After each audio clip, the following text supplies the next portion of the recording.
É que no começo da pandemia, quando a gente não conhecia direito como é que era a transmissão da doença, parecia que essa transmissão de contato para objeto contaminado era algo importante.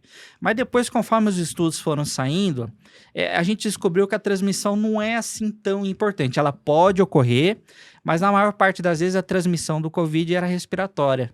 Então é bom sempre você manter uma higiene, o álcool ajudaria, mas não é aquela coisa de transmissão tão importante quanto a gente imaginava no começo. Caraca. Então, assim, por exemplo, lá em casa a gente chegava às compras, passava passava óleo... óleo não, álcool, então era meio desnecessário. Não é que era desnecessário, porque tinha sim uma certa taxa de transmissão, mas não era aquela coisa tão grave como a gente imaginava antes. Você está assistindo a um corte do Conversaria Podcast. Dê o like, dê o hype e se inscreva no nosso canal. E além disso, a gente tá com uma parceria com o Léo Knorr, que inclusive é o nosso personal. A gente tem um link na descrição que é um forms para você preencher e participar da consultoria dele. Ele vai te dar uma prescrição de treinos personalizados. Além disso, ele vai te dar sugestões de alimentos que você pode utilizar para te auxiliar nesse processo de emagrecimento. Então corre no link da descrição e preenche o forms agora mesmo. Bom, o médico infectologista, basicamente, ele age no tratamento, identificação, diagnóstico, prevenção de doenças causadas por vírus, fungos e bactérias, né? A gente ganhou um destaque muito grande durante a pandemia, né? Que atingiu o mundo todo. Infelizmente, a gente tivemos muitos casos de mortes e tal. Mas a nossa especialidade é uma especialidade básica e uma das mais antigas da medicina. A gente, basicamente, ajuda no acompanhamento, no diagnóstico, no tratamento de qualquer tipo de doença que não a gente fala de doenças transmissíveis, que são doenças causadas justamente por outros agentes biológicos, vírus, fungos, bactérias, né? Não são aquelas doenças de origem genética, que a pessoa nasce com alguma alteração e ela desenvolve a doença. As nossas doenças, a gente fala, são doenças transmissíveis, que são causadas justamente por esses agentes. Geralmente aí na população, qual doença costuma mais acometer? A provocada por vírus, fungo, bactéria? Qual que é a dominante aí? O que a gente acaba tendo são muitas aquelas doenças infecciosas de transmissão respiratória. Então, sinusite, otite, infecção de garganta. Essas doenças, que a gente fala que são doenças respiratórias, elas se aproveitam das gotículas. Quando a gente tosse, quando a gente espirra, a gente libera um pouquinho de saliva no ar e esses agentes infecciosos se aproveitam disso para poder ser transmitidos. Então, de todas as doenças infecciosas que a gente costuma ter com mais frequência no dia a dia, são as de transmissão respiratória. Lá no Japão, eles têm um costume muito legal que é, por exemplo, acordei gripado ou resfriado, eles já metem uma máscara na cara. Resolve isso aí mesmo? Resolve em termos, né? Porque essa história da máscara, assim, se a transmissão é justamente pela parte respiratória, de saliva, tosse, espirro, a máscara ajuda, mas aquela máscara tradicional, ela tem validade. Ela só pode ser utilizada por mais ou menos 3 horas. Passou das 3 horas, a máscara começa a ficar úmida e ela começa a perder a eficácia. Para ter uma proteção mais efetiva, teria que se usar máscaras mais profissionais, daquela lá que a gente usava em ambiente hospitalar durante a pandemia. Mas que ajuda, pelo menos por as primeiras 3 horas. Ixi, então quer dizer que quando eu usava quando precisava, eu usava uma semana, já... ela perde a eficácia. Eu usava a mesma, tava até amarela. Perde um pouquinho a eficácia. A gente pede para trocar a cada 3 horas, ou se utilizar uma máscara daquelas mais profissionais, ela tem uma duração maior, chegaria a 15 dias, 30 dias, dependendo da frequência de uso.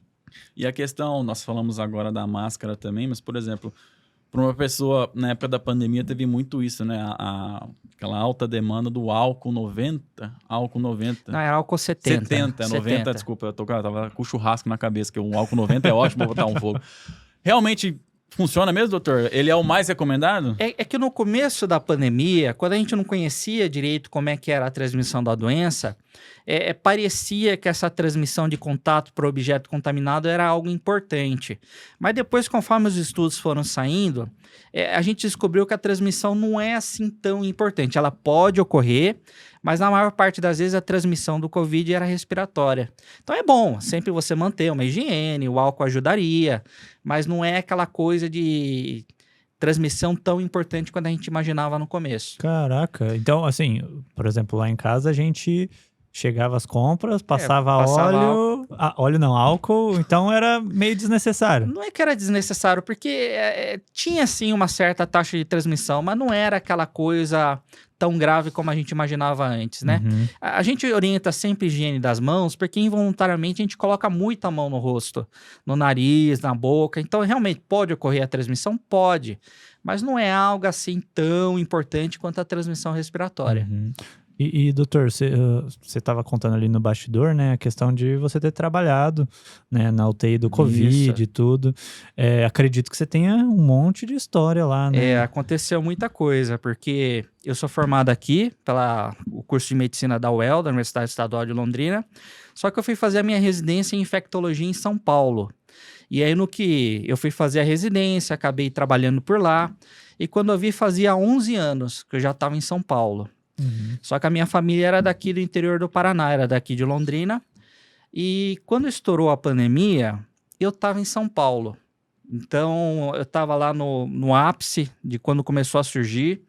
Eu ajudei a montar protocolo de atendimento, eu ajudei a montar hospital de campanha, ajudei a montar estruturas de atendimento para o Covid. Uhum. E a minha família estava aqui e tal.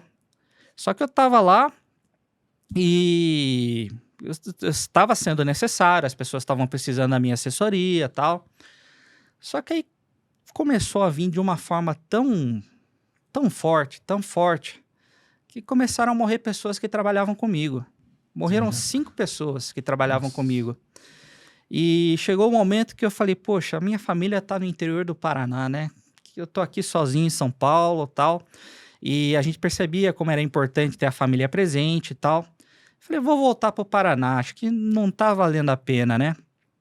Porque lá em São Paulo foi uma situação muito tensa. Eu lembro que o primeiro diagnóstico de Covid tinha sido final de fevereiro de 2020. Meu primeiro paciente Covid positivo aparece 15 dias depois. Não. 2 semanas depois me chega um paciente, ele era irlandês, ou tinha tido passagem pela Irlanda, os primeiros casos foram de pessoas vindas de fora do Brasil. Uhum.